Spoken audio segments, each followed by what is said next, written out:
pagi bagi kita semuanya, salam sehat dan semoga pada pertemuan hari ini kita semuanya boleh mengikuti pembelajaran daring seperti biasa.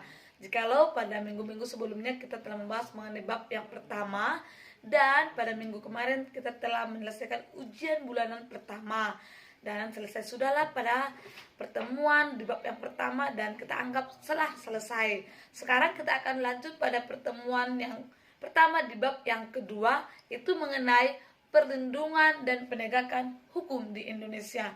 Namun sebelum kita lanjut pada materi ini, kita terlebih dahulu boleh menyaksikan video pembelajaran berikut ini.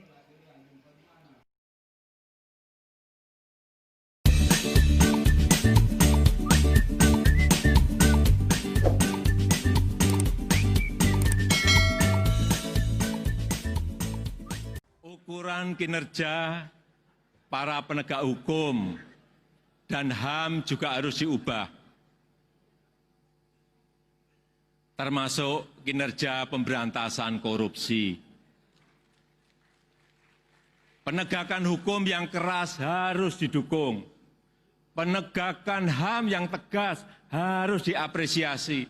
Tetapi keberhasilan para penegak hukum bukan hanya diukur dari berapa kasus yang diangkat, dan bukan hanya berapa orang yang dipenjarakan.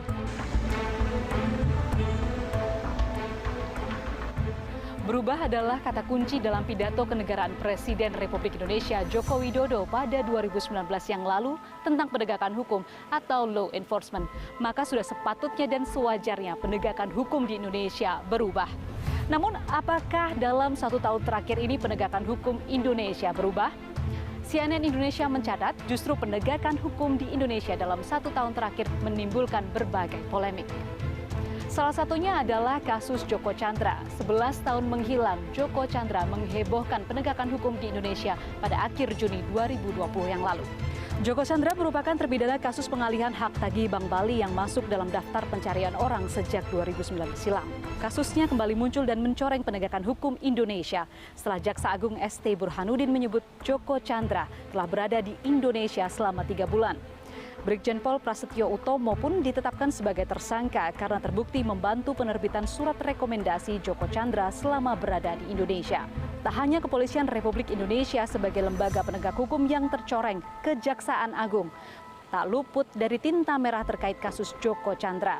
Jaksa Pinangki Sirna Malasari menjadi tersangka pada 12 Agustus 2020 usai terbukti turut membantu Joko Chandra. Polemik penegakan hukum kedua ialah mengenai kasus penyiraman penyidik senior Komisi Pemberantasan Korupsi Novel Baswedan.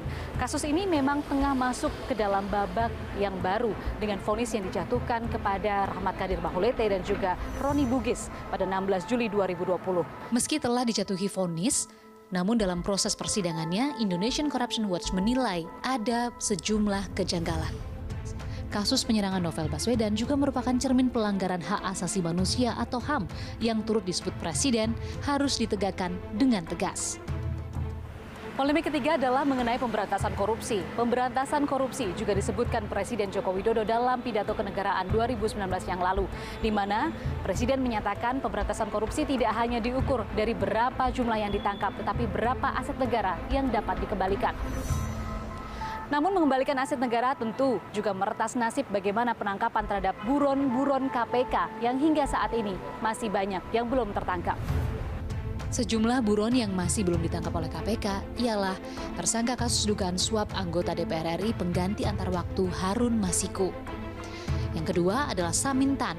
Ia terlibat dalam pemberian suap pada anggota DPR RI fraksi Golkar Eni Saragih terkait pengurusan terminasi kontrak perjanjian karya pengusahaan pertambangan batubara. Buron ketiga ialah Samsul dan juga Icih Nur Salim merupakan DPO kasus bantuan likuiditas Bank Indonesia atau BLBI. Tersangka berikutnya ialah kasus dugaan korupsi pelaksanaan proyek pembangunan dermaga Sabang tahun 2006-2011 Izil Ashar alias Ayah Merin. Polemik penegakan hukum berikutnya adalah mengenai tindakan represif yang kerap kali dianggap dilakukan oleh sejumlah aparat penegak hukum. Kata makar juga acap kali terdengar dalam 1 tahun terakhir berdengung di antara masyarakat. Komisi untuk Orang Hilang dan Korban Tindak Kekerasan atau Kontras menyebut penangkapan aktivis seperti Raffio Patra beberapa waktu lalu dan juga Jering SID menjadi langkah mundur demokrasi. Tak hanya itu, Kontras juga mencatat sedikitnya 287 orang tewas akibat tindakan represif yang disebut sebagai tindakan tegas penegakan hukum. Kriminalisasi, ya. Dari salah satunya misalnya kasus Rafiul Fatra, kemudian ada James juga di Bali.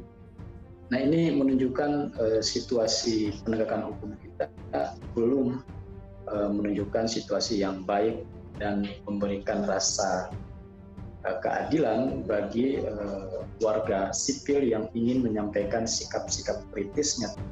Tak semuanya merah membara, ada prestasi yang ditorehkan dalam penegakan hukum di Indonesia 1 tahun terakhir. Kepolisian Republik Indonesia merupakan lembaga penegak hukum yang menorehkan sejumlah prestasi 1 tahun terakhir ini. Seperti dalam ketegasan Kapolri Jenderal Idam Aziz yang memilih memberhentikan Brigjen Pol Prasetyo Utomo karena terbukti telah membantu pelarian dan juga keluar masuknya Joko Chandra di Indonesia. Kemudian, pengembalian buron yang telah 17 tahun keluar dari Indonesia, Maria Lumowa, terpidana kasus pembobolan Bank Negara Indonesia senilai 1,7 triliun rupiah, dibawa kembali oleh Bareskrim Mabes Polri. Selanjutnya masih dari Kepolisian Republik Indonesia, ada prestasi yang ditorehkan Bareskrim Mabes Polri yang dipimpin langsung oleh Kabareskrim Komjen Pol Listio Sigit Prabowo yang menangkap kembali Joko Chandra dan dibawa ke Indonesia. Tak hanya Kepolisian Republik Indonesia, namun Kejaksaan Agung juga menorehkan prestasi dengan kembali membuka kasus Jiwasraya. Melakukan penegakan hukum memang tak semudah membalikan telapak tangan, apalagi di era pandemi seperti saat ini. Namun tentu hukum memang harus ditegakkan sehingga keadilan sosial bagi rakyat Indonesia betul-betul dapat dirasakan. Maria Sarjana, Andika Suramanto, Jakarta.